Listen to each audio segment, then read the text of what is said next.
Saudaraku, saudaraku fillah rahimani wa rahimakumullah. Alhamdulillah, segala puji bagi Allah Subhanahu wa taala, Ar-Rahman Ar-Rahim, Zat yang Maha Pengasih, Zat yang Maha Penyayang, yang dengan rahmat dan kasih sayangnya Allah Subhanahu wa taala masih memberikan kesempatan bagi kita untuk melanjutkan kajian kita setiap Senin malam ini mengkaji sirah Nabi kita Muhammad sallallahu alaihi wasallam, manusia yang agung, manusia yang mulia, Muhammad ibn Abdullah sallallahu alaihi wa ala alihi wa sahbihi wasallam, yang Allah Subhanahu wa taala jadikan diutusnya beliau sebagai rahmatan lil alamin. Dan qadarullah juga di Senin ini kebetulan saya tidak di rumah, jadi bukan di studio yang biasa di rumah, namun di salah satu tempat menginap di kota Garut. Jika misalnya, karena kebetulan saya tidak menggunakan jaringan wifi karena kebetulan tidak ada wifi di sini, tapi jaringan dari paket yang ada di paket yang Anda miliki, jika semoga saja insya Allah lancar-lancar saja sampai akhir kajian. Dan jika misalnya ini saya melihat lighting di ruangan ini kurang menarik gitu, kurang maksimal. Saya mohon maaf jika misalnya tampilannya juga kurang bagus. Barakallahu fikum. Ikhwatal iman rahimani wa rahimakumullah. Alhamdulillah pada kesempatan ini kita sampai kepada pembahasan tentang turunnya wahyu kepada Nabi kita Muhammad ibn Abdullah sallallahu alaihi wasallam. Pembahasan tentang turunnya wahyu ini adalah merupakan titik balik dari dakwah Nabi sallallahu alaihi wa ala alihi wa sahbihi wasallam.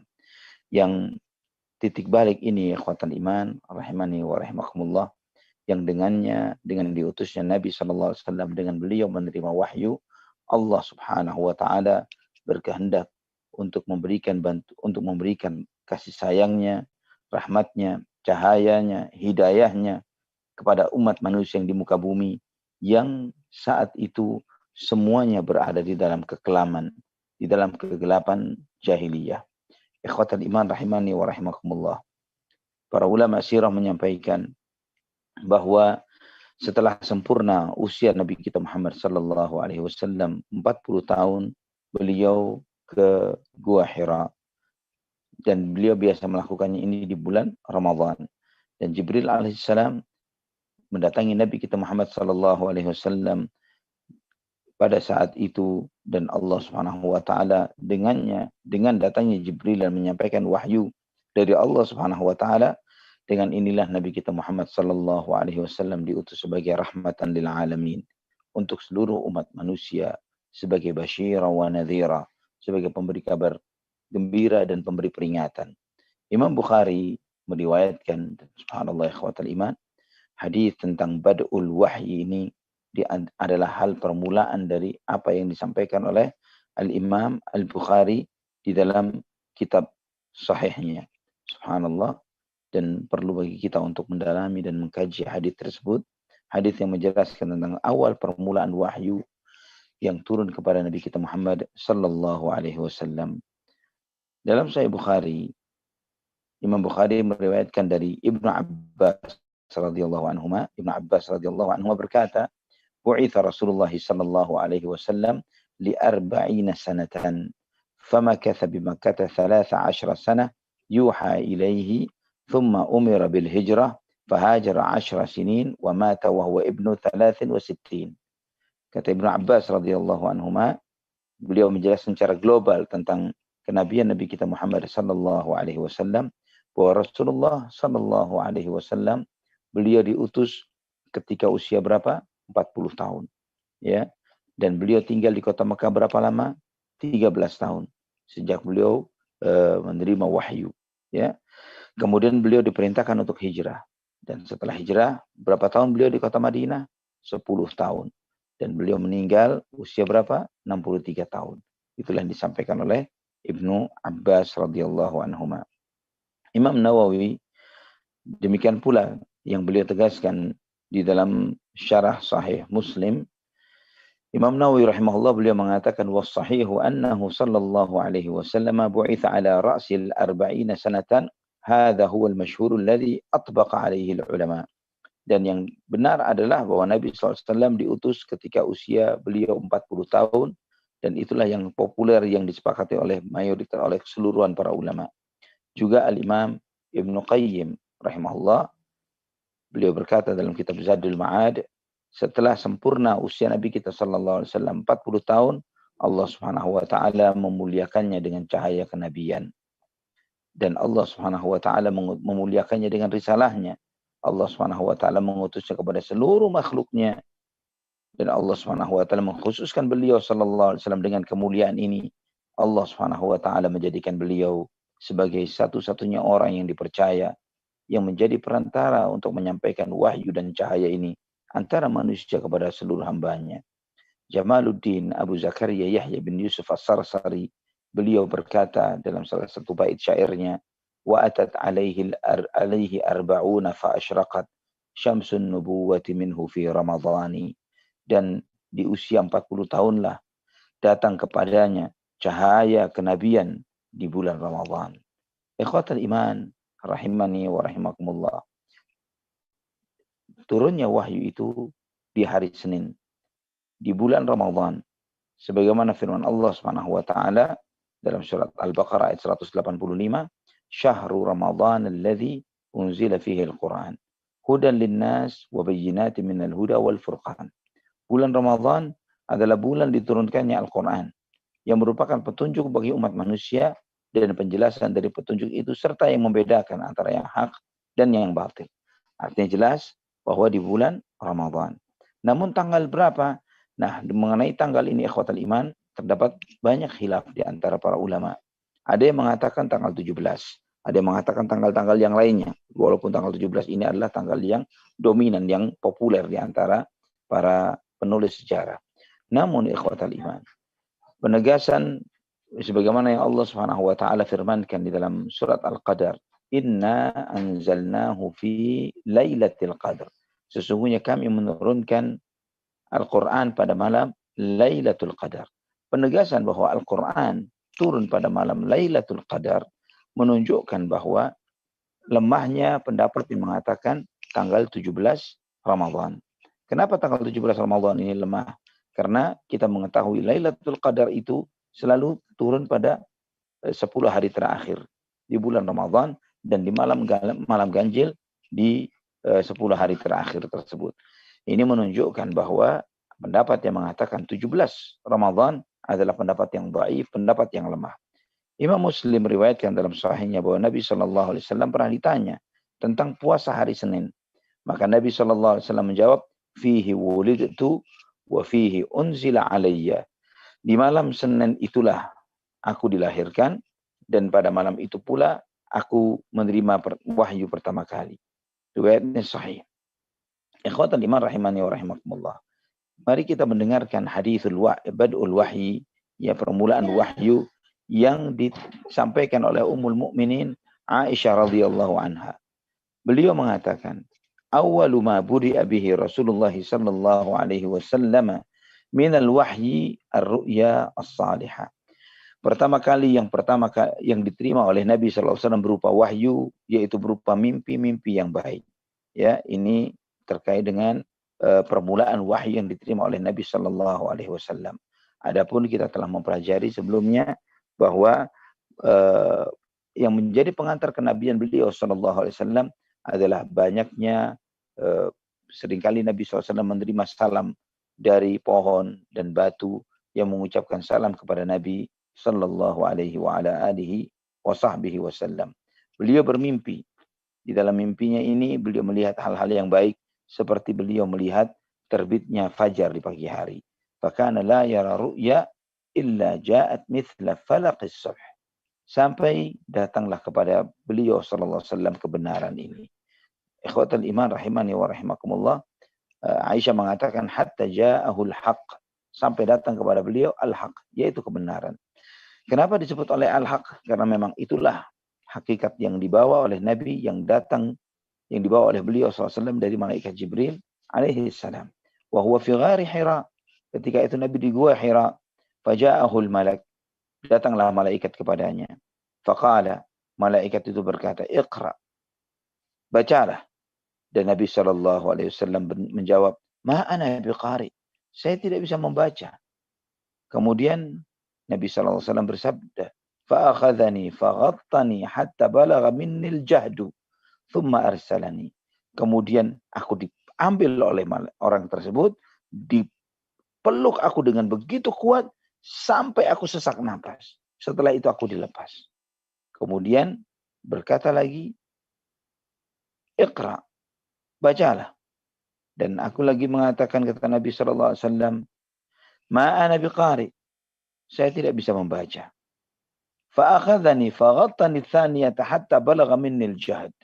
Kemudian aku diambil lagi oleh orang tersebut, dipeluknya dengan kuatnya sampai aku sesak nafas. Thumma arsalani, kemudian dilepaskan kemudian dia melepaskanku. Kemudian dia berkata lagi, Iqra, bacalah. Dan aku menjawab, kata Nabi SAW, Ma ana biqari'in, saya tidak bisa membaca. Fa'akhadhani faghattani thalithata thumma arsalani. Kemudian ditarik lagi aku, didekapnya aku dengan begitu kuatnya untuk ketiga kalinya sampai sesak napas, kemudian aku dilepaskan. Dan kemudian setelah itulah malaikat membacakan, orang itu membacakan, beliau Nabi SAW tidak tahu jika yang mendekap, yang menyampaikan kepada beliau SAW, ini adalah malaikat Jibril alaihissalam. Ikhwatal iman rahimani wa rahimakumullah. Di antara hikmah dari pernyataan Nabi sallallahu alaihi wasallam, "Ma ana biqari." Saya tidak bisa membaca. Karena memang Nabi sallallahu alaihi wasallam adalah buta huruf sejak lahir sampai wafatnya. Dan Allah Subhanahu wa taala menyampaikan wahyu pertama kepada Nabi kita Muhammad sallallahu alaihi wasallam, "Iqra bismi rabbikal ladzi khalaq." Bacalah dengan nama Tuhanmu yang menciptakan. Sedangkan Nabi sallallahu alaihi wasallam beliau buta huruf. Mayoritas umatnya pun demikian, buta huruf. Nabi SAW tidak mengetahui akan hal ini. Namun dengan kehendak Allah Subhanahu wa taala, Allah Subhanahu wa taala mengajari beliau sallallahu alaihi wasallam. Boleh beliau tidak bisa baca tulis, tapi beliau menyampaikan hikmah-hikmah yang agung dari Rabbul Alamin, dari Allah Subhanahu wa taala. Ikhwatal iman rahimani wa rahimakumullah. Juga sebagaimana Allah Subhanahu wa taala yang menciptakan Rasulullah sallallahu alaihi wasallam. Allah Subhanahu wa taala yang membelah dada Rasulullah SAW dan mengeluarkan jatah syaitan di dalam hatinya. Allah Subhanahu wa taala yang melindungi Nabi SAW di masa muda, remaja dan mudanya dari segala bujukan dan tipuan syaitan. Allah Subhanahu wa taala yang mengajari Rasulullah sallallahu alaihi wasallam sehingga ikhwatan iman, jadilah umat beliau umat yang penulis, pembaca, peneliti, umat Muhammad sallallahu alaihi wasallam yang menyebarkan ilmu ke timur dan barat.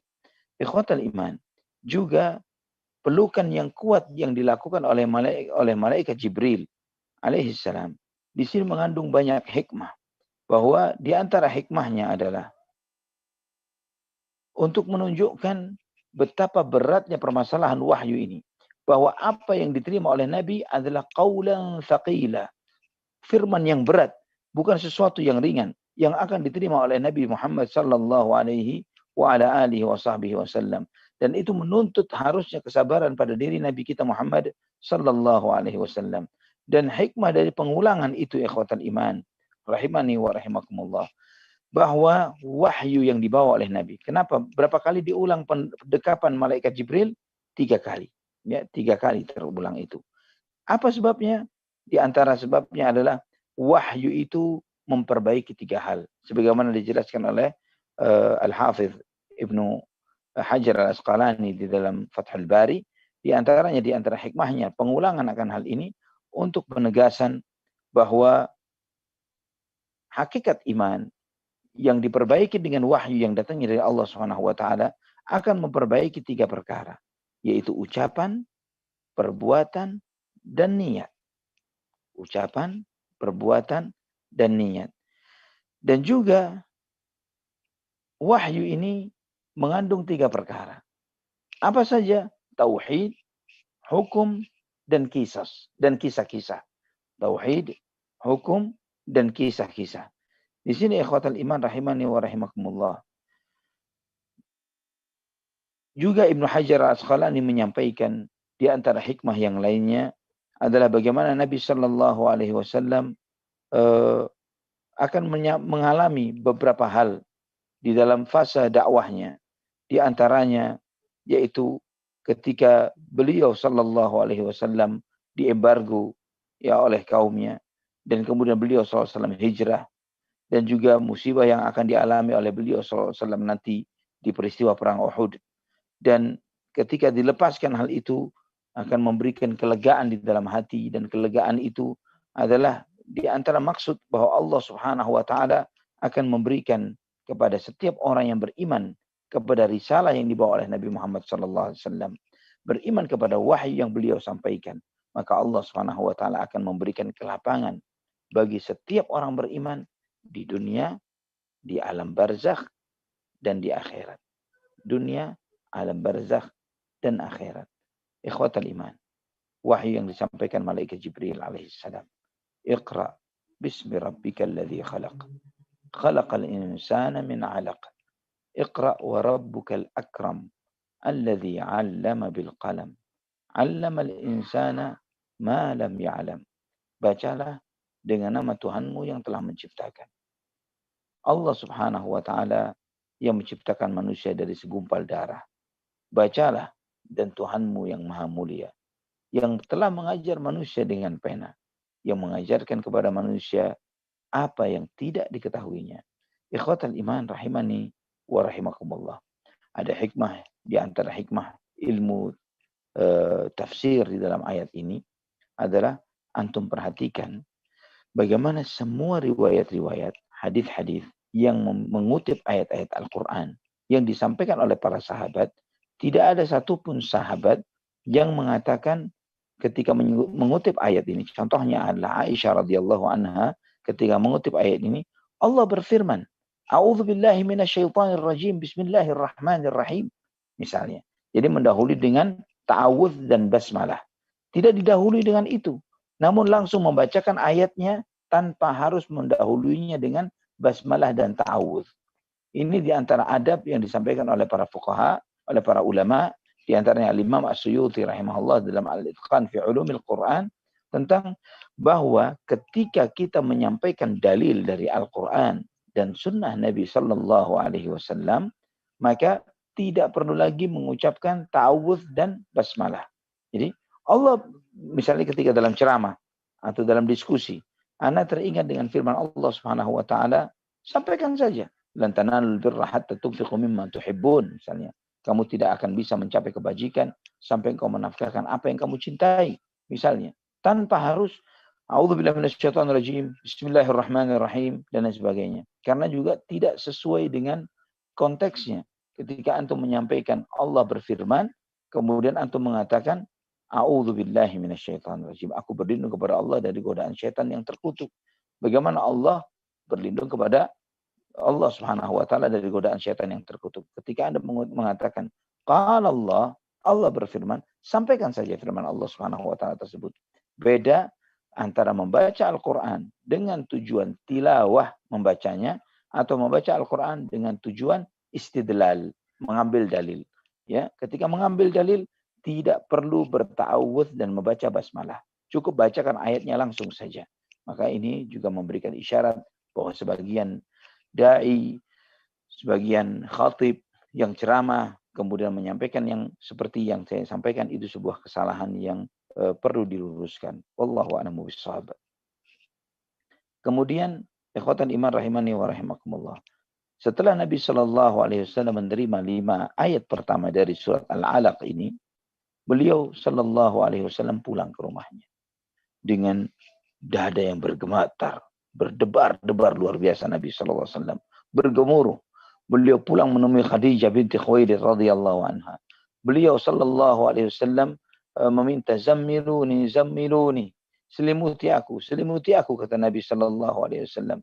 Ini karena dahsyat yang dialami oleh Nabi sallallahu alaihi wasallam untuk menenangkan hati Nabi sallallahu alaihi wasallam. Biasanya orang gemetar yang sangat sampai membuat dia kedinginan. Maka diselimutilah oleh Khadijah sampai hilang rasa khawatir pada hati Nabi kita Muhammad sallallahu alaihi wasallam. Maka Nabi sallallahu alaihi wasallam menceritakan apa yang beliau alami kepada Khadijah radhiyallahu anha. Dan setelah menyampaikan berita itu, Nabi sallallahu alaihi wasallam bersabda, "Laqad khasyitu ala nafsi." Saya sungguh mengkhawatirkan diriku. Ya, Nabi sallallahu alaihi wasallam khawatir akan dirinya. Ada satu masalah yang sangat besar. Namun bagaimana istri salehah ini, Khadijah radhiyallahu anha, di dalam menghibur hati Nabi kita Muhammad sallallahu alaihi wasallam. Apa kata beliau? Kalla, wallahi ma yukhzika Allahu abada. Innaka lattasilur rahim wa tahmilul kalla wa taksibul ma'dum wa tuqrid dhaifa wa tu'inu ala nawaibil haq. Sekali-kali engkau tidak akan dihinakan wahai suamiku. Engkau, kata Khadijah radhiyallahu anha, demi Allah, engkau tidak akan pernah dihinakan oleh Allah sama sekali. Karena engkau suka menyambung silaturahim. Engkau, sallallahu alaihi wasallam, selalu meringankan orang-orang yang kesusahan.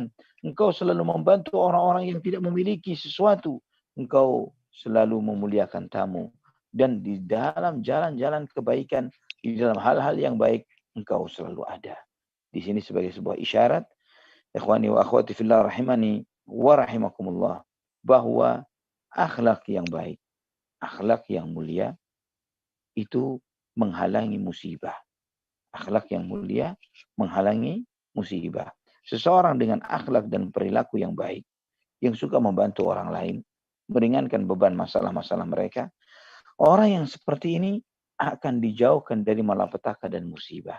Ya, sebagaimana kata Khadijah radhiyallahu anha di dalam membesarkan hati Nabi kita Muhammad sallallahu alaihi wasallam, dan kita melihat bagaimana cerdasnya Khadijah radhiyallahu anha.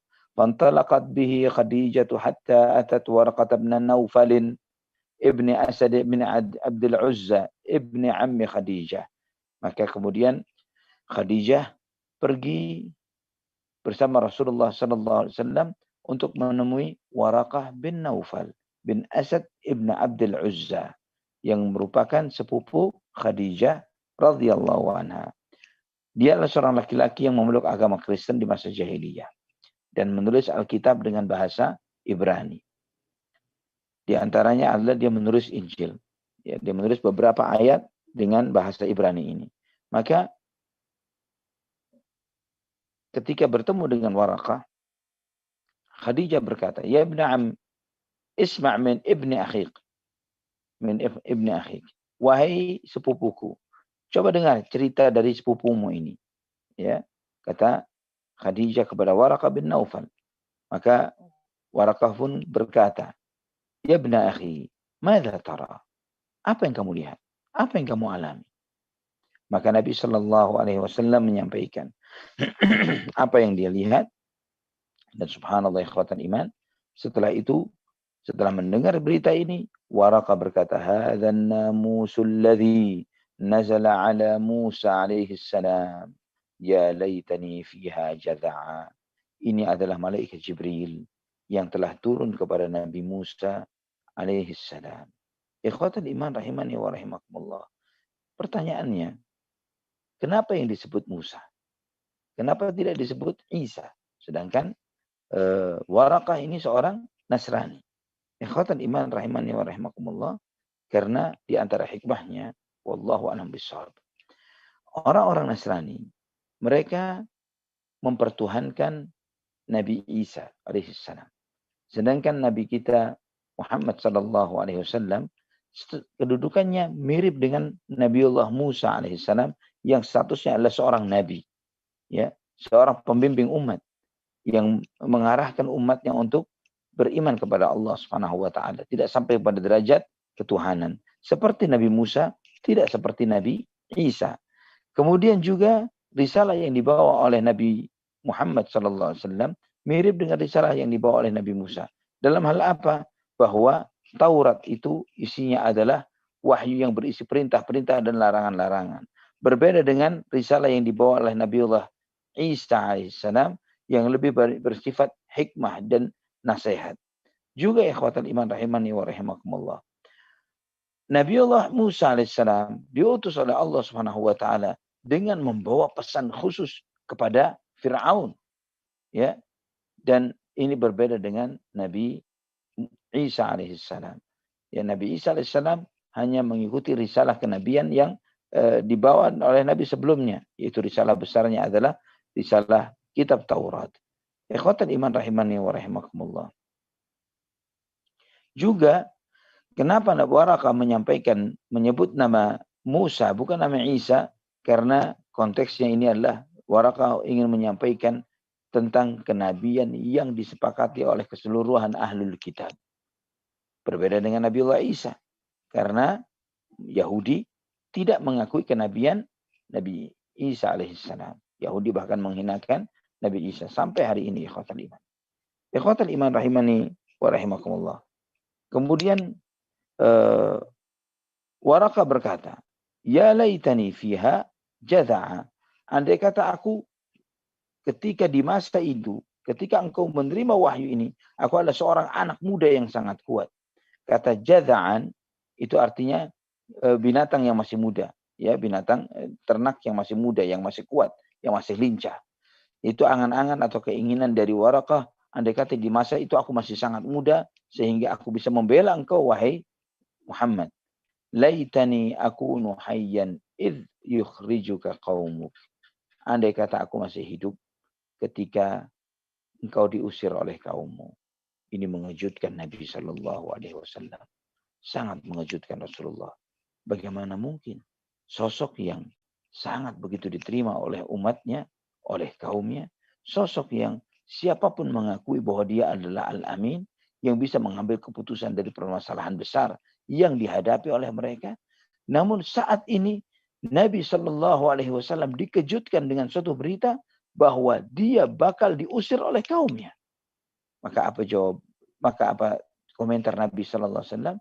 Awa mukhrijiyahum, apakah mereka pasti akan mengusirku? Ini Nabi SAW heran. Bagaimana beliau dengan akhlaknya, dengan santunnya, diterimanya oleh seluruh penduduk Mekah. Diakui sebagai Al-Amin, orang yang paling bisa dipercaya. Semua barang titipan, ucapan, dan yang lainnya yang bersifat rahasia, semuanya diserahkan untuk Nabi Muhammad Sallallahu Alaihi Wasallam. Namun saat ini beliau Sallallahu Alaihi Wasallam mendengar bahwa beliau akan terusir dari kaumnya. Maka Waraqah berkata, "Na'am, lam ya'ti rajulun qat bimithli ma ji'ta bihi illa udi." Tidaklah seseorang datang dengan membawa seperti apa yang kamu bawa, kecuali dia pasti akan menghadapi permusuhan. Ini nasihat bagi kita ikhwatal iman. Setiap dai yang membawa risalah Muhammad sallallahu alaihi wasallam pasti menghadapi permusuhan. Pasti. Tidak mungkin kita berada di dalam posisi berupaya untuk menjadi orang baik dan memperbaiki, kemudian kita tidak memiliki musuh. Jika Anda ingin tidak memiliki musuh, jadi baik saja. Tapi jangan berharap untuk memperbaiki orang lain. Ketika Anda berupaya untuk berusaha setelah menjadi baik, berusaha untuk memperbaiki orang, pasti di situ ada musuh. Terlebih lagi jika misi yang kita bawa adalah persis sama dengan misi yang disampaikan oleh para nabi dan para rasul. Misi yang dibawa oleh para anbiya wal mursalin. Misi yang dibawa oleh Nabi kita Muhammad sallallahu alaihi wasallam. Yang Allah Subhanahu wa taala mengembankan kepada seluruh nabi dan rasul itu dengan misi tauhid, menegakkan la ilaha illallah, menegakkan kalimat tauhid la ilaha illallah, bahwa tidak ada yang berhak disembah kecuali Allah Subhanahu wa taala. Ikhwatal iman. Maka itulah sunnatullah. Antum melihat setiap dai, setiap orang yang berilmu, yang berdakwah persis seperti dakwahnya Nabi Muhammad sallallahu alaihi wasallam, dia pasti akan menghadapi permusuhan yang sama.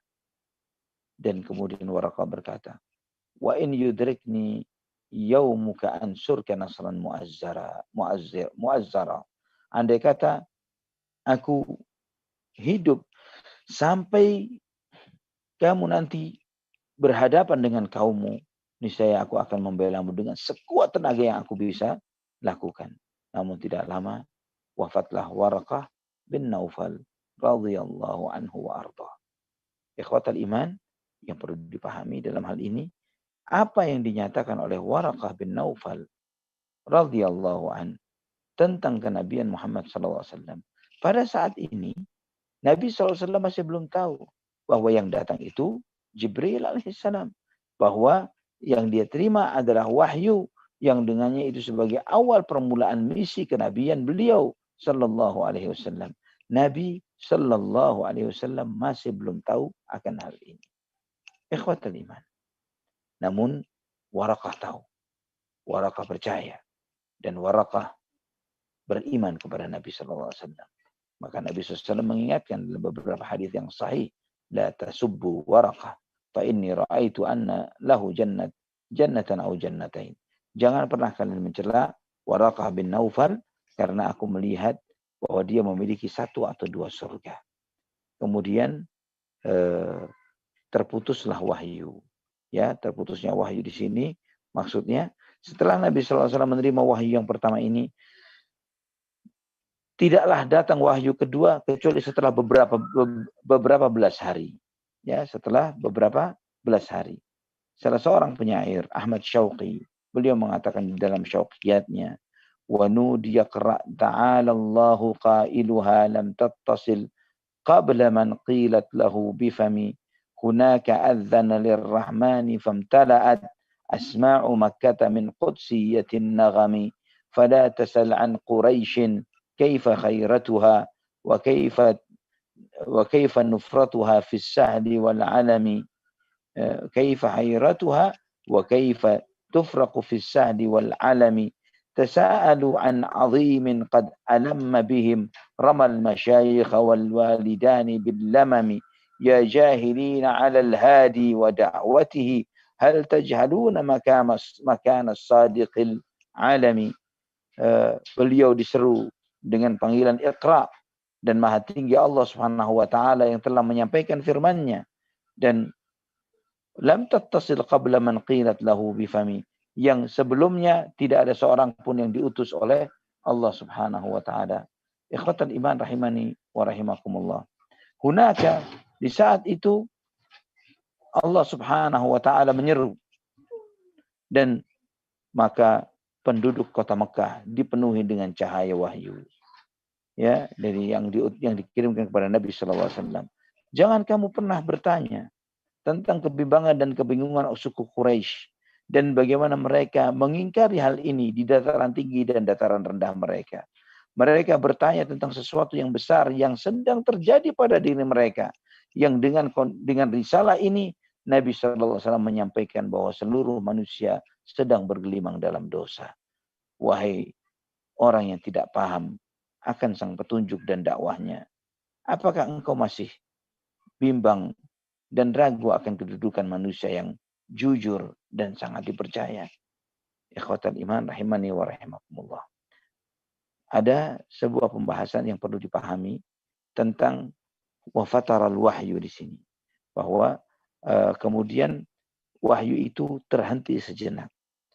Di dalam riwayat Ibnu Ishaq, di dalam kitab sirahnya dari Ubaid ibnu Umair, beliau berkata bahwa Rasulullah SAW bersabda, "Ja'ani Jibril." Dan wa ana naim. Jibril datang kepadaku ketika itu aku sedang tidur. Dengan menyampaikan sebuah kitab, yaitu Iqra di sini. Riwayat ini menyebutkan bahwa Nabi SAW sedang tidur dan sebagainya adalah riwayat yang lemah, ya, dan menyelisih riwayat-riwayat yang sahih dalam Sahih Bukhari dan Muslim tentang prosesi turunnya wahyu kepada Nabi Muhammad SAW. Bahwa wahyu itu diterima oleh beliau ketika beliau sedang sadar dan tidak sedang tidur, sebagaimana dalam riwayat yang disampaikan oleh Ibnu Ishaq di dalam kitab sirahnya. Ini yang pertama. Yang kedua, ketika masa penantian wahyu ini, Nabi SAW masih sering balik ke Gua Hira. Ya, masih sering balik ke Gua Hira. Ini tidak terlalu lama, hanya beberapa hari saja, ya, beberapa belas hari.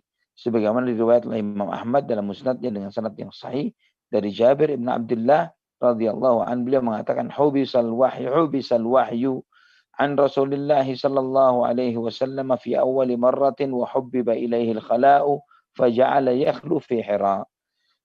Tertahanlah wahyu dari Nabi sallallahu alaihi wasallam di permulaan kalinya, dan kemudian beliau dibuat menyukai untuk berada di Gua Hira, dan maka Nabi SAW pun berdiam di Gua Hira. Ikhwatan iman rahimani wa rahimakumullah.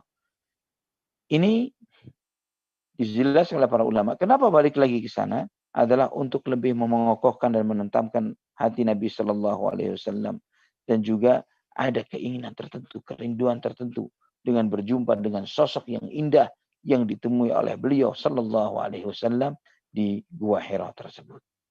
Ini hal yang kedua yang perlu dipahami terkait tentang riwayat ini. Jadi masa futurul wahyi ini, terputusnya wahyu itu hanya berapa lama? Beberapa hari saja. Ya.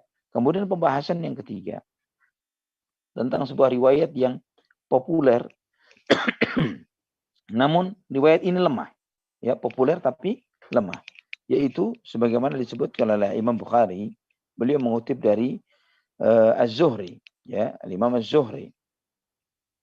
Dan Az-Zuhri berkata bahwa ketika Nabi Shallallahu Alaihi Wasallam sedang sedih, ya, sedih itu sedih yang sangat mendalam dalam hati Nabi Shallallahu Alaihi Wasallam, sehingga Nabi Shallallahu Alaihi Wasallam ingin seringkali menaiki gunung-gunung yang tinggi yang ada di kota Mekah. Dan ketika sampai di salah satu puncak dari gunung-gunung itu, kesedihan Nabi Shallallahu Alaihi Wasallam ini membuat keinginan beliau untuk terjun atau melompat diri dari atas gunung itu. Ya, dan setiap muncul keinginan itu, maka muncullah malaikat Jibril alaihissalam dan berkata, ya Muhammad, innaka Rasulullah haqqan. Wahai Muhammad, sesungguhnya engkau benar-benar utusan Allah. Maka tentramlah hati Nabi Shallallahu Alaihi Wasallam, tenanglah hatinya. Ya, ini terjadi semasa fase kekosongan wahyu. Ikhwatan iman rahimani wa rahimakumullah. Penjelasan tentang asar ini sangat populer. Ya, hampir antum ketika membaca satu buku sirah pasti mencantumkan riwayat ini. Termasuk kitab Ar-Rahiqul Makhtum. Ya, menyebutkan akan hal ini, yang menyebutkan bahwa Nabi SAW pernah mengalami kesedihan yang hampir membuat beliau berkeinginan untuk bunuh diri. Namun hal ini adalah riwayat yang sangat lemah. Ya, tidak benar. Al-Hafidh Ibnu Hajar mengatakan kisah ini adalah di antara riwayat-riwayat yang sampai kepada Al-Imam Az-Zuhri, namun bukanlah sebuah riwayat yang bersambung. Ya, oleh karena itu juga Syekh Al-Albani rahimahullah menyebutkannya dalam silsilah Al-Ahadits Ad-Dha'ifah, hadis nomor 4858. 4858 di dalam kitab silsilah Al-Ahadits Ad-Dha'ifah wal Mawdu'ah. Hadis-hadis lemah dan palsu. Ikhwatal iman rahimani wa rahimakumullah. Oleh karena itu juga ketika walaupun Imam Bukhari mengutip kisah ini di dalam sahihnya, tapi antum perhatikan Imam Bukhari tidak mencantumkan kitab riwayat Az-Zuhri ini di dalam kitab Bad'ul Wahyi, ya, di dalam permulaan wahyu, karena beliau menyadari akan lemahnya kisah yang dinisbatkan kepada Imam Az-Zuhri ini. Ikhwatul iman rahimani wa rahimakumullah. Adapun riwayat yang sahih yang lain menyebutkan bahwa ya, sebagaimana dari Ibnu Sa'ad, dari Ibnu Abbas radhiyallahu an, ya, beliau Nabi sallallahu alaihi wasallam diam beberapa hari. Ini yang rajih, ya, ini yang pasti. Bukan beberapa bulan. Apalagi yang dominan, yang populer mengatakan bahwa Nabi sallallahu alaihi wasallam tidak lagi ketemu dengan malaikat Jibril sampai 2 tahun setengah atau 3 tahun setengah. Ini adalah sesuatu yang tidak benar sama sekali. Ya. Dan dengan memperhatikan riwayat-riwayat ini, semakin jelas akan kepalsuan asumsi bahwa tertundanya wahyu itu sampai 2 tahun atau 3 tahun setengah. Ikhwatan iman rahimani wa rahimakumullah. Dr. Muhammad Abu Syuhbah rahimahullah, beliau mengatakan, dan apa yang saya rajihkan dan saya cenderung kepadanya adalah cuman beberapa hari saja. Ya, cuman beberapa hari saja. Mayoritas paling jauh, paling lama 40 hari. Ya, adapun kisah yang mengatakan 3 tahun atau 2 tahun setengah dari usia dakwah Nabi SAW, ya, di luar permulaan wahyu yang diterimanya, ini tidak bisa diterima oleh akal, ya, dan juga tidak memiliki riwayat yang sahih yang menjelaskan akan hal ini dari Nabi SAW. Nah, dari situ ikhwatal iman, baru masuklah wahyu kedua kepada Nabi kita Muhammad SAW. Perintah untuk dakwah. Maka para ulama seperti Syekh Muhammad bin Abdul Wahhab rahimahullah di dalam kitab Al-Usul Thalathahnya, beliau mengatakan nubbi'a, ya, bahwa Nabi SAW diangkat sebagai nabi dengan Iqra, ya, dengan firman Allah Iqra, dan kemudian diangkat sebagai rasul dengan ya ayyuhal muddatsir qum fa'anzir. Ya, diangkat sebagai nabi dengan Iqra dan diangkat sebagai rasul dengan ya ayyuhal muddatsir qum fa'anzir. Ikhwatul iman rahimani wa rahimakumullah. Selama kekosongan wahyu ini Nabi sallallahu alaihi wasallam berapa hari itu ya kurang lebih sebagaimana disebutkan tidak terlalu lama ya. Ini Nabi sallallahu alaihi wasallam masih balik ke Gua Hira. Nah, sekali waktu beliau ketika turun dari Gua Hira, beliau mendengar suara dari langit. Nabi SAW mendengar suara dari langit. Ketika beliau menengadahkan kepalanya ke langit, ternyata beliau melihat, Nabi kita Muhammad SAW melihat, malaikat Jibril alaihissalam dengan wujud aslinya sedang duduk di atas sebuah kursi yang sangat besar yang ada di langit. Ya, yang besarnya malaikat Jibril menutupi langit yang ada di atasnya. Nabi Muhammad SAW. Maka Nabi SAW melihat itu sampai terjatuh. Ya, dan kemudian beliau SAW bangun dan lari pulang ya kepada Ummul Mukminin Khadijah radhiyallahu anha. Dan Nabi SAW bersabda, "Zammiluni, zammiluni, zammiluni." Selimuti aku, selimuti aku, selimuti aku, kata Nabi SAW. Maka diselimutilah. Kemudian Allah Subhanahu wa taala baru menurunkan firman-Nya ayat 1 sampai 5 dari surat Al-Muddatsir. Ya ayyuhal muddatsir qum fa'anzir wa rabbaka fakabbir wa thiyabaka fatahhir warrujza fahjur. Wahai orang yang berselimut, bangun dan berilah peringatan. Tuhanmu agungkan dan muliakan. Dan pakaianmu bersihkanlah. Bersihkan dari perbuatan syirik. Dan warrujza fahjur. Dan tinggalkan segala berhala. Ikhwatal iman rahimani wa rahimakumullah. Ini seruan yang sangat besar. Yang Allah subhanahu wa ta'ala ingin menyelamatkan umat manusia dari kobaran api neraka. Agar menyelamatkan umat manusia untuk masuk ke dalam surganya Allah subhanahu wa ta'ala. Ini amanah yang besar yang Allah bebankan kepada Nabi kita Muhammad sallallahu alaihi wa ala alihi wa sahbihi wasallam. Ikhwatal iman rahimani wa rahimakumullah. Nabi sallallahu alaihi wasallam memikul dakwah ini dengan sempurna. Ya. Dan kita menyadari bagaimana beliau sallallahu alaihi wasallam melakukan segala sesuatunya sesuai dengan amanah yang Allah Subhanahu wa taala amanahkan kepada beliau sallallahu alaihi wa ala alihi wa sahbihi wasallam. Ikhwatal iman rahimani wa rahimakumullah. Nabi kita Muhammad sallallahu alaihi wasallam diberi amanah yang dahsyat, yaitu amanah itu menjadi utusan Allah untuk menjadi utusan Allah nabi yang terakhir, membawa risalah terakhir. Ya. Dan subhanallah ikhwatal iman rahimani wa rahimakumullah, beban yang dipikulkan kepada beliau adalah beban yang sangat berat yang tidak pernah kebayang kepada diri Nabi kita Muhammad sallallahu alaihi wasallam.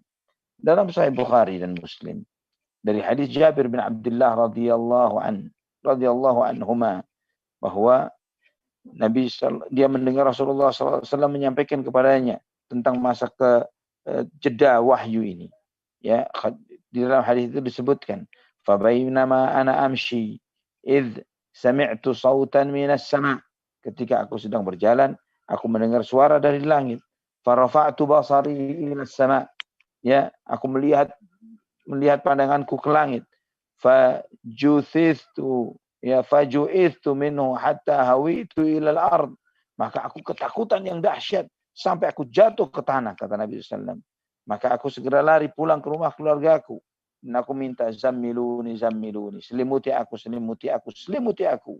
Maka Allah Subhanahu wa taala turunkan ya ayyuhal muddatsir, ya, sampai firman Allah Subhanahu wa taala warrujza fahjur. Ikhwatal iman rahimani wa rahimakumullah. Sejak itu maka mulai lancarlah wahyu diterima oleh Nabi kita Muhammad sallallahu alaihi wasallam. Dalam riwayat yang lain yang sahih, Nabi SAW bersabda, "Fa'ataitu Khadijah faqultu daththiruni wa sabbu alayya ma'an barida."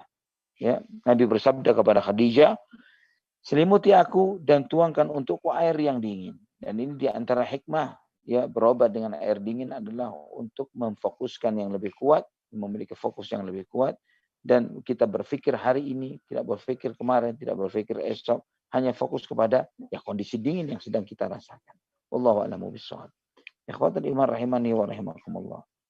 Maka tidak lama setelah itu juga Allah Subhanahu wa taala juga nantinya akan menurunkan surat Al-Muzammil, ya. Ikhwatal iman rahimani wa rahimakumullah. Al-Mudaththir, surat Al-Mudaththir ayat 1 dan seterusnya ini adalah surat yang pertama kali atau ayat yang pertama kali turun setelah masa futur, ya, penantian Nabi SAW kepada wahyu tersebut. Ya. Dan ini ikhwatal iman rahimani wa rahimakumullah. Kemudian Nabi kita Muhammad SAW setelah menerima wahyu ini, beliau SAW tegak di atas dakwah kurang lebih 23 tahun. Beliau tidak pernah istirahat, tidak pernah tentram hidupnya. Dan beliau SAW tidak pernah menjalani hidup untuk diri atau keluarganya saja. Beliau SAW menegakkan dakwah ini dengan sepenuh hati karena Allah Subhanahu wa taala. Beliau memikul di pundaknya segala beban, ya, yang begitu beratnya. Maka Nabi Shallallahu Alaihi Wasallam memikul berat yang sangat besar dari sisi amanah yang terbesar untuk seluruh penduduk bumi, ya, secara kepada seluruh umat manusia. Amanah besar dalam hal akidah, amanah besar dalam menghadapi musuh dengan amar ma'ruf dan nahi munkar, serta jihad fisabilillah dengan banyak lagi amanah-amanah yang lainnya. Ikhwatan iman rahimani wa rahimakumullah. Ini bagaimana Allah Subhanahu wa taala memuliakan Nabi kita Muhammad sallallahu alaihi wasallam yang sekaligus juga beliau sallallahu alaihi wasallam diberi beban wahyu syariat yang besar untuk dihadapkan dengan seluruh umat manusia dan bangsa jin. Kemudian setelah itu turunlah surat Al-Muzammil. Turun surat Al-Muzammil. Tidak lama setelah Al-Mudaththir. Ya ayyuhal muzammil qumil laila illa qalila nisfahu aw inqus minhu qalila. Wahai orang yang berselimut, bangunlah pada waktu malam kecuali sedikit, setengahnya atau kurang dari itu sedikit. Ini ikhwatal iman rahimani wa rahimakumullah, sampai dengan auzid alaihi wa rattilil qur'ana tartila, dan atau tambahkan dan bacalah Al-Qur'an secara tartil. Ikhwatal iman rahimani wa rahimakumullah. Ini adalah surat yang Allah Subhanahu wa taala turunkan, yang dengan ini Allah Subhanahu wa taala mewajibkan kepada Nabi sallallahu alaihi wasallam dan kepada orang-orang beriman untuk menjalankan salat malam. Ini fase awal. Ingat, ini adalah fase awal kenabian. Ketika Allah mewajibkan kepada seluruh umat Muhammad sallallahu alaihi wasallam, ya, dan para sahabatnya untuk agar mereka bangun untuk melaksanakan salat tahajud, dan itu adalah menjadi suatu kewajiban bagi mereka sampai berjalan setahun baru kewajiban itu diturunkan oleh Allah Subhanahu wa taala menjadi sunnah. Ikhwatal iman rahimani wa rahimakumullah.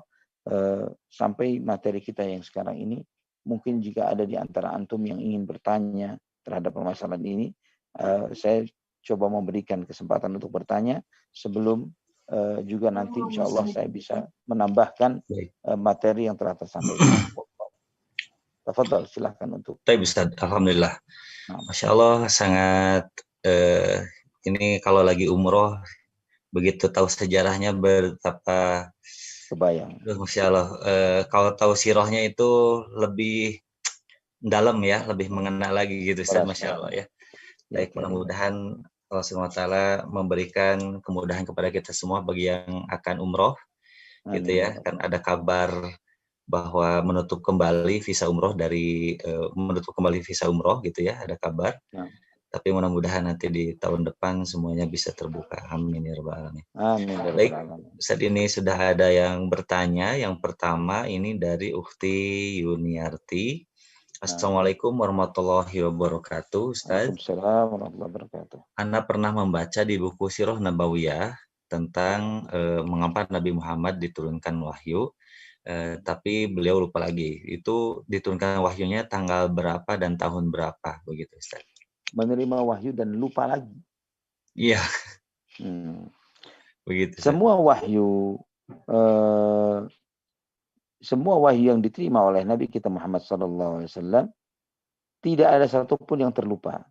Dan jika ada yang dilupakan dari Nabi SAW, itu terkait dengan ayat yang sifatnya mansukh. Ya, ayat yang sifatnya mansukh. Jadi jika mansukh memang sengaja oleh Allah Subhanahu wa taala membuat Nabi kita Muhammad sallallahu alaihi wasallam lupakan dari Nabi sallallahu alaihi wasallam. Ya, sebagaimana Allah firmankan di dalam surat Al-Baqarah ayat 106. Ya, Allah berfirman, "Ma nansakh min ayatin aw nunsiha na'ti bi khairin minha aw mithliha. Alam ta'lam anna Allah ala kulli syai'in qadir." Ayat mana saja yang kami nasahkan, kami hapus, atau kami jadikan manusia lupa terhadapnya. Siapa yang menjadikan lupa? Allah Subhanahu wa taala. Memang sengaja diturunkan, kemudian dihapus oleh Allah Subhanahu wa taala dan membuat manusia lupa terhadap ayat tersebut. Kami datangkan yang lebih baik darinya atau yang sebanding dengannya. Tidakkah kamu mengetahui bahwa sesungguhnya Allah Subhanahu wa taala Maha Kuasa atas segala sesuatu? Ini menunjukkan kepada kita ikhwatal iman, rahimani wa rahimakumullah, bahwa jika ada ayat yang dilupakan pada diri Nabi Shallallahu alaihi wasallam, ini konteksnya adalah ayat yang dimansukh, yang memang sengaja dihapus oleh Allah Subhanahu wa taala. Wallahu alam bishawab. Kemudian ini beliau ini bertanya di salah satu sirohnya itu ada yang disebutkan wahyu itu turun pada tanggal 12 Rabiul Awal. Nah, terus tadi Ustadz pernah tadi diulas bahwa turunnya wahyu itu pada tanggal di 10 Muharram terakhir gitu Ustadz ya? Ya, betul. Nah, betul. Nah, itu kalau dihitungnya itu tahun berapa itu Ustadz? Nah, kalau bertanya tentang tadi Rabiul Awal yang disebutkan, itu jelas batilnya. Kenapa batil? Karena Allah telah menegaskan syahrul Ramadan alladzi unzila fihi al-Quran. Bulan Ramadan adalah bulan turunnya Al-Quran, bukan Rabiul Awal. Jadi ketika mengatakan Rabiul Awal, ini pasti kelihatan salahnya. Ya, kelihatan ketidakbenaran dari pendapat tersebut. Ini yang pertama. Mengenai tanggal, tidak ada penyebutan secara spesifik. Ya, tidak ada penyebutan secara spesifik tanggal berapanya. Maka setiap orang yang beranggapan, oh ini tanggal sekian, oh ini tanggal sekian, maka semua yang berasumsi seperti itu, dia harus membawakan dalil. Wallahu a'lam bishawab. Nah, Ustaz, alhamdulillah, mudah-mudahan jelas untuk Ukhti Yuniarti dari Bandung. Jadi kalau ada yang mengatakan itu 12 Rabiul Awal itu batil saja, dhaif ya. Karena sangat lemah sekali. Sangat lemah Allah sekali. menurunkan turunnya Al-Quran di bulan Ramadan, bukan Rabiul Awal. Bukan Rabiul Awal, betul. Baik, berikutnya ini ada pertanyaan dari Akhi Abu Lutfan. Assalamualaikum Ustaz. Assalamualaikum warahmatullahi wabarakatuh. Syukron atas tausiahnya. Afwan izin bertanya. Sebenarnya bagaimana membedakan antara wahyu melalui malaikat Jibril dengan bisikan melalui jin? Sebagaimana pernah marak terjadi banyak di Indonesia ya khususnya orang yang mengaku menerima wahyu seperti Mirza Ghulam Ahmad, Lia Eden, Ahmad Musadek dan lainnya. Demikian Ustaz mohon penjelasannya. Barakallahu fiik. Jadi mengenai perbedaan wahyu dengan bisikan jin, ikhwatal iman rahimani wa rahimakumullah, yakini bahwa tidak akan pernah ada lagi malaikat Jibril alaihi salam menyampaikan wahyu kepada manusia lain setelah Nabi Muhammad sallallahu alaihi wasallam. Dan ini termasuk ijma' kesepakatan kaum muslimin. Maka di antara dalam kisah sirah Nabi sallallahu alaihi wasallam, sepeninggal wafatnya Rasulullah, setelah wafatnya Rasulullah sallallahu alaihi wasallam, Abu Bakar dan Umar radhiyallahu anhuma sesekali waktu mereka berkata, mari kita ke tempat Ummu Aiman. Kita mencoba mengenang masa-masa kita bersama Rasulullah sallallahu alaihi wasallam. Maka mereka pun ke tempat Ummu Aiman. Setelah sampai ke tempat Ummu Aiman, kemudian tidak lama mereka melihat Ummu Aiman menangis. Maka dihiburlah oleh dua orang ini, dihibur oleh Abu Bakar dan Umar radhiyallahu anhuma. Ya Ummu Aiman, manzilatu Rasulullah sallallahu alaihi wasallam khairun min manzilatihi ma'ana fi hadhihi dunya. Wahai Ummu Aiman, kedudukan Nabi sallallahu alaihi wasallam saat ini di sisi Allah Subhanahu wa taala jauh lebih terhormat dan lebih mulia, lebih indah ketimbang kedudukan beliau bersama kita di kehidupan dunia ini. Namun jawaban Ummu Aiman radhiyallahu anha, beliau mengatakan bukan itu yang aku tangisi. Yang aku tangisi, kata Ummu Aiman, adalah dahulu begitu seringnya wahyu turun kepada kita, kepada Nabi kita Muhammad sallallahu alaihi wasallam. Namun saat ini dengan wafatnya Nabi sallallahu alaihi wasallam, maka terputuslah wahyu itu. Dan kemudian menangislah Abu Bakar dan Umar mendengar jawaban dari Ummu Aiman radhiyallahu anhum ajma'in. Ikhwatul iman rahimani wa rahimakumullah. Jadi ketika ada orang yang mengatakan mendapatkan wahyu dari malaikat Jibril sepeninggal Nabi sallallahu alaihi wasallam, maka kita katakan benar ada menerima wahyu, tapi bukan dari malaikat Jibril, tapi dari syaitan. Ya, karena syaitan ini memang mengirimkan wahyu-wahyunya kepada orang-orang yang loyal dan cinta kepadanya. Allah berfirman di dalam surat Al-An'am ayat 112. Dari surat Al-An'am ayat 112.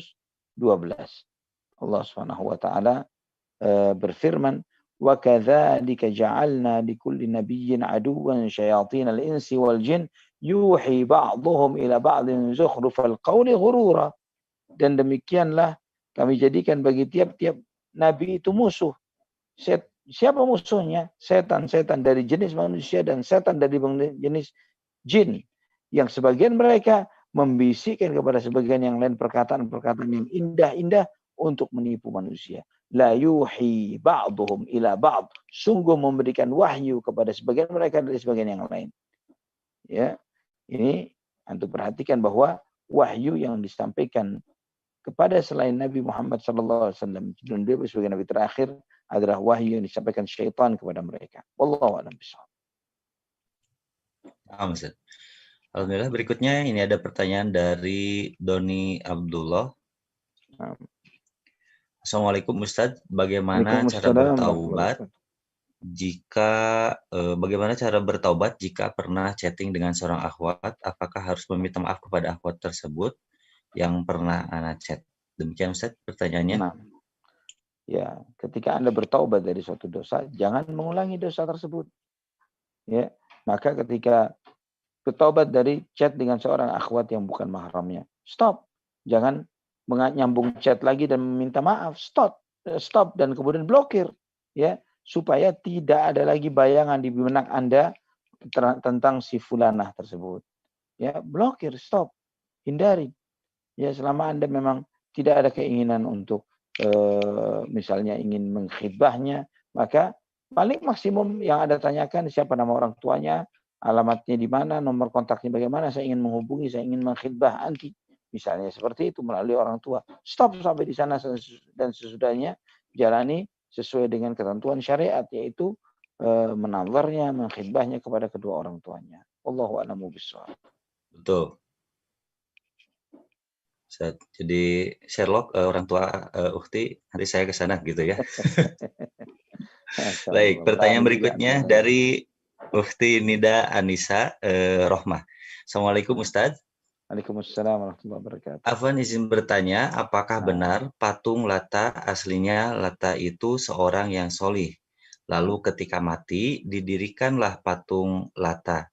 Dan ada yang mengatakan bahwa Lata adalah nama Allah dari kata ilah. Apakah dua-duanya itu benar atau dua-duanya salah? Demikian pertanyaannya Ustaz.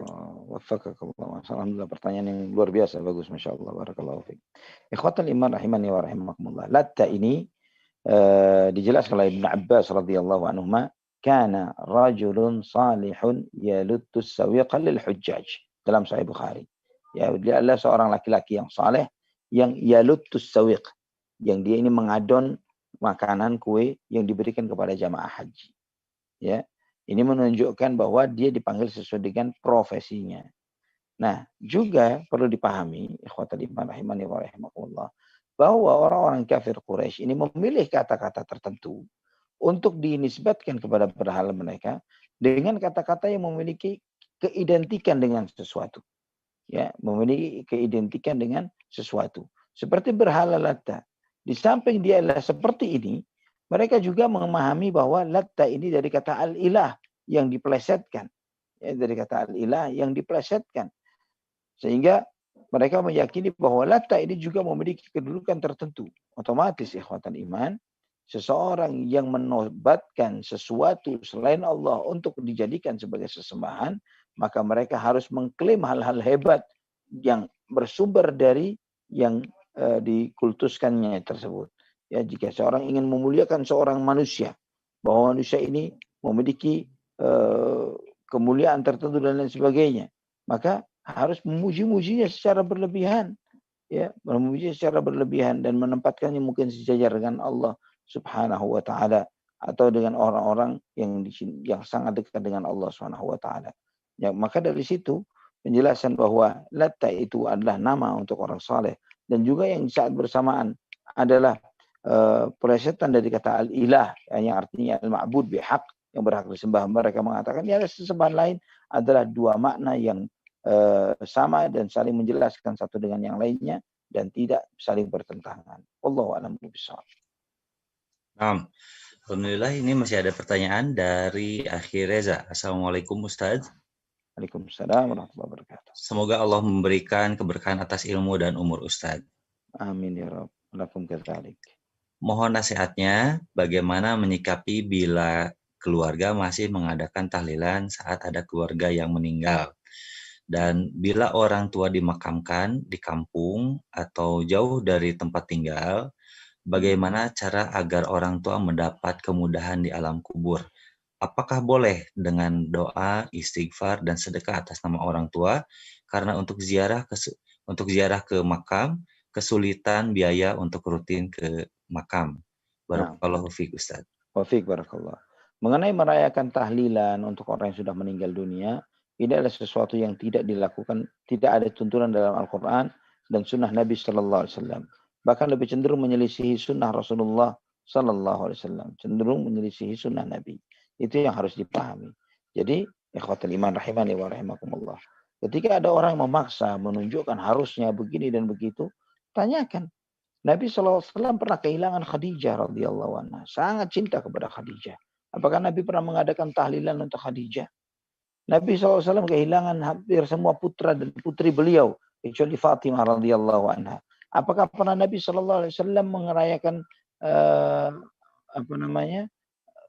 tahlil untuk Ibrahim, untuk Qasim, untuk Abdullah, ya, untuk putra-putra Nabi SAW, ya, untuk Zainab, Ruqayyah, Ummu Kulthum? Pernahkah Nabi SAW melakukan hal itu? Nabi SAW tidak pernah melakukannya. Kemudian bagaimana kita sebagai umat Muhammad SAW kemudian seperti mengetahui sesuatu yang baik yang tidak diketahui oleh Nabi SAW. Allahul musta'an. Ingat hadis Nabi, man 'amila 'amalan laisa 'alaihi amruna fahuwa raddun. Barang siapa mengamalkan suatu amalan tidak ada perintah dan contoh dari kami, amalan tersebut tertolak. Afwan Kang Zaid, tadi pertanyaan yang kedua, cabang dari pertanyaan ini apa? Oh ya, jadi bagaimana cara berziarah sedangkan tempat ziarahnya itu jauh Ustaz? Apakah dengan doa, istighfar, dan sedekah atas nama orang tua tersebut gitu Ustaz? Jadi perlu dipahami bahwa di antara bentuk birrul walidain kepada orang tua yang sudah wafat tidak termasuk dalam konteks ini adalah sering-sering menziarahi kuburnya. Ya, itu tidak termasuk di dalam hal birrul walidain kepada kedua orang tua yang sudah wafat. Yang lebih utama dari itu adalah banyak mendoakannya. Allahumma fir lahumma warhamhuma, ya rabbi firli wali walidayya warhamhuma kama rabbayani shaghira. Hal-hal itu adalah yang lebih dibutuhkan oleh al-mayyit yang meninggal dunia. Dengan doa seorang anak, maka Allah akan mengangkat derajat orang tua yang seharusnya sudah masuk surga untuk lebih mulia lagi derajatnya di surga Allah Subhanahu wa taala. Wallahu a'lam bishawab. Nah, Masya Allah. Ya, baik, mudah-mudahan kita semua yang masih mempunyai orang tua dapat memelihara orang tua kita. Bagi yang sudah ditinggalkan oleh orang tuanya, mudah-mudahan kita menjadi anak-anak yang soleh dan solehah, yang senantiasa mendoakan orang tuanya. Amin. Baik, berikutnya pertanyaan dari di sini tidak ada namanya. Bismillah, Ustaz. Ana pernah membaca tentang salah satu cara turunnya wahyu yang mirip suara lonceng, tapi Rasulullah bisa memahami wahyu tersebut. Bagaimana itu penjelasannya, Ustaz? Jazakallahu khairan. Ya, itu kalau datangnya wahyu, itu diantaranya adalah semacam suara lonceng yang sangat memekakkan telinga. Namun di situ adalah wahyu yang ditanamkan kepada Nabi Shallallahu Alaihi Wasallam. Jadi begini ya, ikhwatul iman, perlu dipahami. Nanti insya Allah ini termasuk materi kita yang berikutnya tentang bagaimana bentuk-bentuk wahyu yang diterima oleh Nabi Shallallahu Alaihi Wasallam beserta penjelasannya. Namun perlu dipahami bahwa bentuk wahyu seperti apapun, ya, apakah dibacakan secara langsung seperti Iqra, atau suara lonceng yang demikian kuat yang membengkakkan telinga, dan itu yang paling berat bagi Nabi Shallallahu Alaihi Wasallam. Apapun bentuknya, itu adalah bagian dari firman yang Allah Subhanahu Wa Taala sampaikan kepada Nabi Shallallahu Alaihi Wasallam, yang setelah disampaikan kepada Rasulullah Shallallahu Alaihi Wasallam, langsung tiba-tiba ayat-ayat itu tersimpan di dalam dada beliau Shallallahu Alaihi Wasallam. Ya, dengan mudahnya ayat-ayat tersebut dihafal oleh Nabi kita Muhammad Sallallahu Alaihi Wasallam. Wallahu a'lam bishawab. Nanti insya Allah kita akan bahas secara spesifik pembahasan tentang beragam macam jenis wahyu yang diterima oleh Nabi kita Muhammad Sallallahu Alaihi Wasallam. Wallahu a'lam bishawab. Baik. Berikutnya ada pertanyaan lagi. Turunnya wahyu itu berangsur-angsur, sebagian ayat. Lalu bagaimanakah menyambungkan ayat-ayat tersebut yang merupakan lanjutan dari suatu surat? Demikian Ustaz pertanyaannya, jazakallahu khairan. Allah ibarik fiik. Ikhwatul iman rahimani wa rahimakumullah. Jadi penempatan ayat satu dengan ayat yang lainnya, menggabungkan misalnya Iqra ayat 1 sampai 5. Kemudian bagaimana sisanya? Ya, memang turun setelah sekian saat setelah turunnya wahyu yang pertama tersebut. Dan penempatan ayat ini di sini, ayat ini di situ, misalnya al-yauma akmaltu lakum dinakum wa atmamtu alaikum ni'mati. Kenapa ditaruh Al-Maidah ayat 3? Ya, sedangkan itu dijelaskan oleh para ulama termasuk ayat Al-Qur'an yang terakhir turun kepada Nabi kita Muhammad sallallahu alaihi wasallam. Penempatan itu berdasarkan wahyu yang Allah wahyukan yang diberikan kepada Nabi Muhammad sallallahu alaihi wasallam, bukan hasil ijtihad orang berilmu tertentu, tapi berdasarkan wahyu yang ditetapkan oleh Allah Subhanahu wa taala kepada Rasulullah sallallahu alaihi wasallam dengan berfirman kepada beliau, letakkan ayat ini di sini, letakkan ayat itu di situ, dan seterusnya. Wallahu a'lam bishawab. Ustaz, syukran jazakallah untuk penjelasannya Ustaz. Berikutnya ini pertanyaan dari Ukhti Ratna Kartikani. Bismillah. Saat Rasulullah Shallallahu Alaihi Wasallam mau akan meninggal, ucapan terakhir adalah wasiat tentang sholat atau melihat siwak yang sedang dibawa oleh Ali radhiyallahu an. Ketika itu hingga menjadi sunnah bagi kita untuk menggunakan siwak. Manakah yang benar Ustaz? Mohon pencerahannya. Syukron. Ya. Sunnah menggunakan siwak bukan karena akhir hayat Nabi SAW yang Nabi SAW menyukai siwak. Sebagaimana pernyataan Aisyah radhiyallahu anha. Tidak karena itu. Tapi cukup banyak hadis-hadis tentang siwak ini, ikhwatal iman. Ya, Nabi SAW menyampaikan hadis siwak ini cukup banyak. Di antaranya, laula an asyqa ala ummati la amartuhum bisiwaki 'inda kulli wudu'. Andai kata aku tidak khawatir takut membebankan umatku, aku akan perintahkan mereka untuk melaksanakan bersiwak sebelum wudu. Dan riwayat yang lain, laula an asyqa ala ummati la amartuhum bisiwaki 'inda kulli shalah. Andai kata aku tidak khawatir membebankan umatku, maka aku akan perintahkan mereka untuk bersiwak setiap hendak melaksanakan sholat. Dan pahami ya ikhwatal iman, siwak ini di antara keutamaan hadis-hadis yang menjelaskan akan hal ini, kata Imam Asy-Syaukani rahimahullah, kurang lebih ada 100 hadis ya tentang siwak. Ya, bukan cuma tentang di masa akhir hayatnya Rasulullah SAW. Wallahu a'lam bishawab. Ustaz. Berikutnya pertanyaan dari Akhi Kurnia Eka Oktavian. Assalamualaikum Ustaz. Waalaikumsalam warahmatullahi.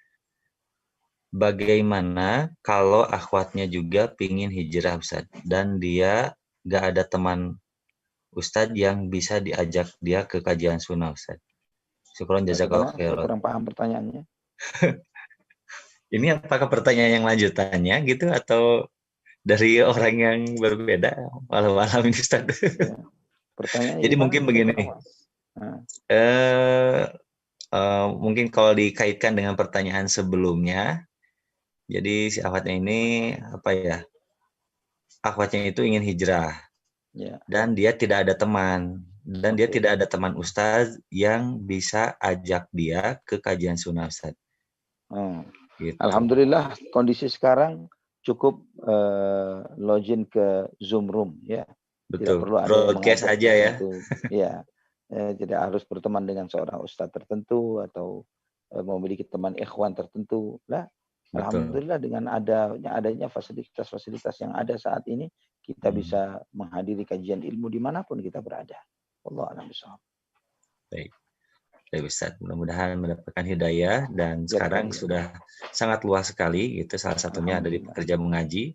Bisa di-join itu Instagramnya, Facebooknya, kemudian juga Telegramnya ya. Masya Allah. Baik, mudah-mudahan menjadi wasilah hidayah.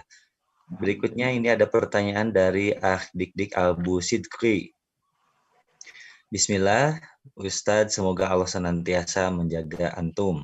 Amin ya rabbal alamin. Karena izin bertanya terkait yang disampaikan oleh Ustaz Ali tadi, bahwasanya turunnya surat Al-Muzammil salah satunya berkenaan dengan disyariatkannya atau disunahkannya sholat malam.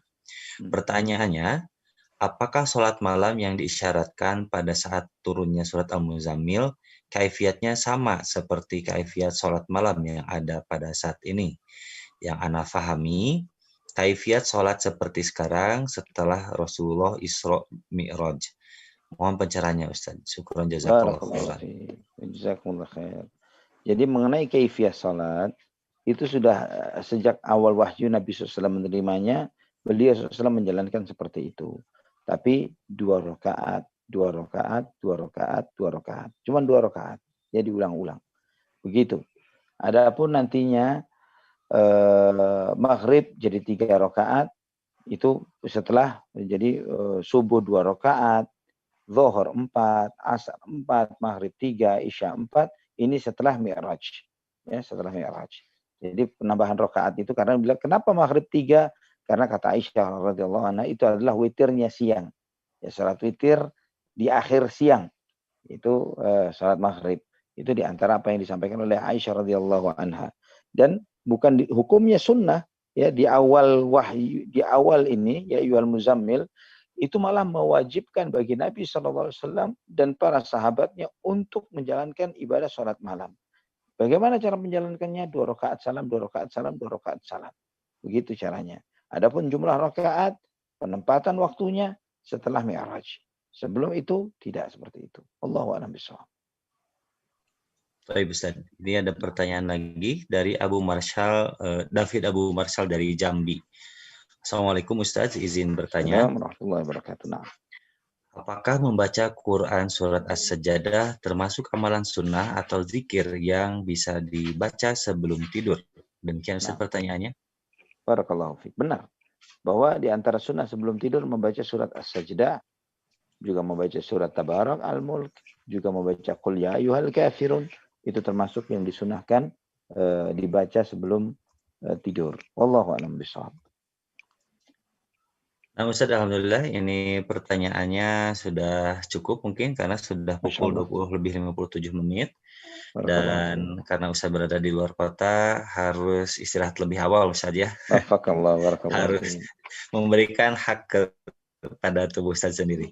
Namun sebelum Ustaz beristirahat beranjak keluar dari live meeting ini, mohon seperti biasa Ustaz memberikan kuis pertanyaan pada malam hari ini. Tafadhol Ustaz. Baik. Tadi di awal kajian ana sempat mengutip perkataan Abdullah ibnu Abbas radhiyallahu anhuma yang menjelaskan tentang 3 hal, yaitu berapa lama fase Nabi sallallahu alaihi wasallam hidup di kota Mekah, berapa lama di kota Madinah, dan berapa usia beliau ketika pertama kali menerima wahyu. Ya, itu saja pernyataan Ibnu Abbas terkait tentang 3 hal ini. Berapa usia beliau menerima wahyu, berapa lama hidup di kota Mekah, dan berapa lama hidup di kota Madinah. Nah. Baik, Ustaz. Akhir kalam dari Ustaz. Baik, itu ikhwatal iman rahimani wa rahimakumullah. Insyaallah di kajian berikutnya kita akan lebih mendalami lagi pernyataan dari tentang surat Al-Muzammil. Ya, tentang surat Al-Muzammil ini kita akan mengkaji lebih dalam apa hikmah di balik kewajiban sholat malam selama setahun penuh bagi Nabi SAW dan para sahabatnya. Apa hikmah di balik itu? Karena tidaklah Allah Subhanahu wa taala memerintahkan sesuatu kecuali di dalamnya ada hikmah yang sangat besar, manfaat yang sangat agung bagi kita, bagi kaum muslimin.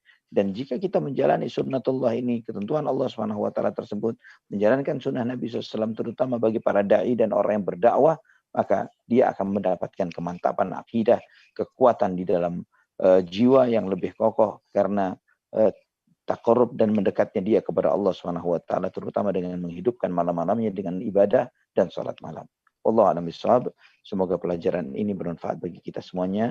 Semoga Allah Subhanahu wa taala senantiasa menumbuhkan kecintaan kita kepada Nabi kita Muhammad sallallahu alaihi wasallam dan para sahabatnya, dan semoga Allah Subhanahu wa taala insyaallah ya Rabbana ya Karim mempertemukan kita semuanya kelak bersama Rasulullah SAW dan para sahabatnya di surga Allah Subhanahu wa taala kelak. Amin ya Rabb. Amin ya rabbal alamin. Sampai di sini kita tutup dengan doa kafaratul majelis. Subhanakallahumma wa bihamdik, asyhadu an la ilaha illa anta astaghfiruka wa atubu ilaik. Wassalamualaikum warahmatullahi wabarakatuh. Waalaikumsalam warahmatullahi wabarakatuh. Syukran jazakallah.